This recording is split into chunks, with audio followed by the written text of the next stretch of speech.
Satria Wilwatikta, episode Turun Gunung, bagian yang kelima. Arya Kamandanu sebelumnya dibawa ke sebuah banjar, kemudian dipertemukan dengan Ki Buyut. Ki Buyut kemudian menyadari bahwasanya lelaki Parubaya yang berada di hadapannya merupakan bekas pembesar Majapahit, yaitu Arya Kamandanu.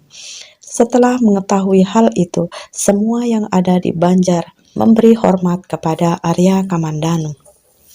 Akan tetapi, Arya Kamandanu tidak ingin membiarkan berlama-lama orang-orang memberi hormat kepadanya, karena bagi Arya Kamandanu, ia tak ubahnya seperti yang lain, yakni manusia biasa.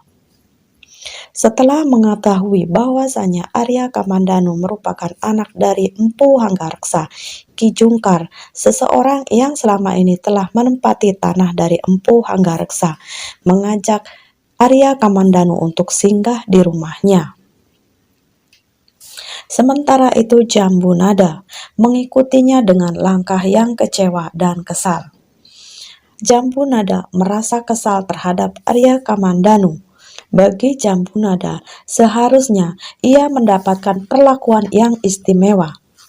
Lagi pula, hal tersebut bukan diminta oleh Arya Kamandanu dan juga Jambu Nada. Hanya cukup menerimanya saja. Bukankah tak ada kerugian bila mereka berdua menerima rasa hormat dari mereka? Dan hal itu justru mendatangkan banyak keuntungan.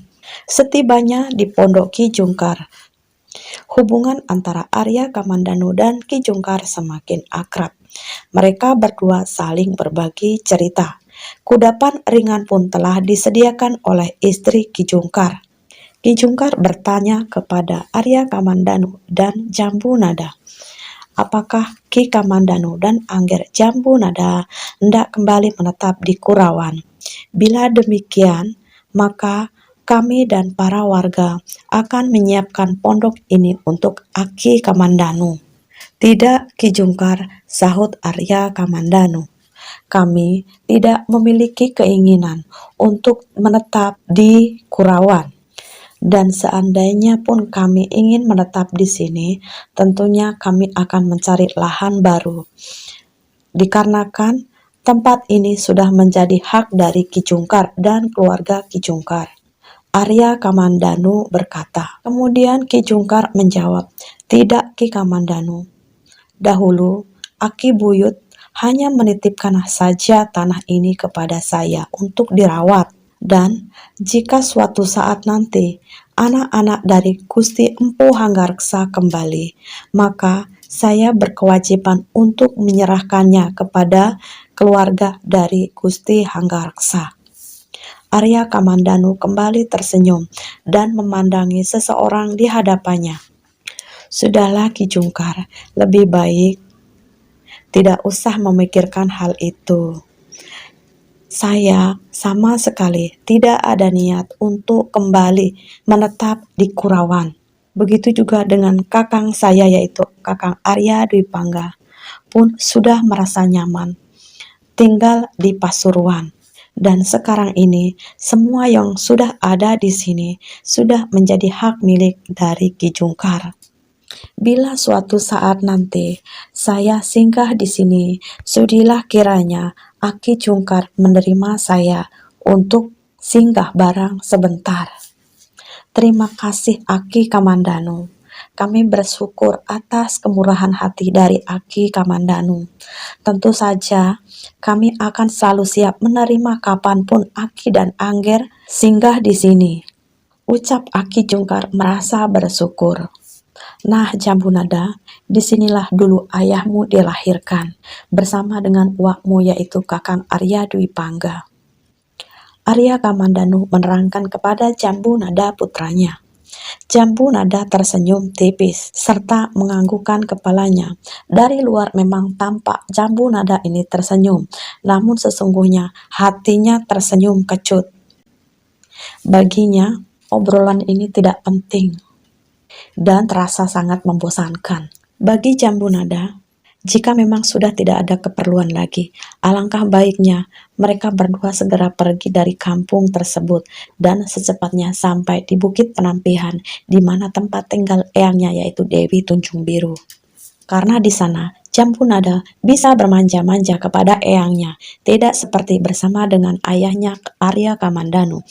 Jambu Nada begitu banyak sekali aturan. Arya Kamandanu berbaring di atas tikar pandan yang ada di biliknya. Matanya menerawang menatap langit-langit pondok. Sedangkan Jambu Nada bersandar membelakangi ayahnya.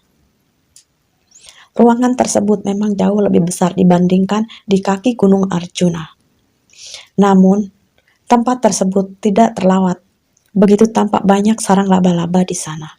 Arya Kamandanu kemudian berkata, "Sepertinya kita akan tinggal lebih lama di sini." Seketika itu, Jambu Nada berbalik menghadap ayahnya. "Apa karena orang-orang di pinggir hutan tadi, ayah?" "Ya, ayah ingin tahu apa tujuan sebenarnya dari orang-orang tadi. Ayah yakin teman-teman mereka akan kembali setelah mengetahui bahwa kawannya mendapat masalah." "Lalu kenapa kita harus melabatkan diri, ayah?" tanya Jambu Nada. "Kau tahu bukan, Jambu Nada, bahwasanya kampung ini merupakan kampung kelahiran ayah. Jadi, mana mungkin ayah tinggal diam di saat kampung ini mendapati masalah. Ayah juga melihat ada sesuatu yang tidak beres di kampung ini." Untuk kesekian kalinya, Jambu Nada menarik napas dalam-dalam. Sebab, jika hal ini sudah dikehendaki oleh ayahnya, maka Jambu Nada tidak bisa lagi membantah. Tentunya, ayahnya akan membangun sebuah alasan agar ayahnya bisa lebih lama tinggal di Kurawan. Namun ada sedikit rasa senang bagi Jambu Nada. Jika orang-orang yang berada di hutan tadi kembali ke Kurawan dan menyerang orang-orang Kurawan, maka Jambu Nada akan memperlihatkan ilmunya yang selama ini dilatih. Dan Jambu Nada memiliki kesempatan untuk menunjukkan ilmunya. Bisa saja ia menghajarnya dan berduel bersama orang-orang yang berbuat tidak baik di tepi hutan tadi. Dan ia juga akan menunjukkan kepada orang-orang bahwasanya ilmunya saat ini sudah berkembang pesat. Dan ia pun ingin mendapatkan pengakuan dari ayahnya Arya Kamandanu. Karena selama ini orang-orang di luar sana menganggap Romonya sebagai pendekar pilih tanding. Lagi pula, Jambu Nada tidak menyukai lelaki-lelaki yang bersikap kurang ajar terhadap perempuan. Menurutnya, perempuan adalah seorang makhluk yang harus dijaga dan juga dilindungi. Meskipun Jambu Nada tidak terlalu akrab dengan makhluk yang bernama perempuan.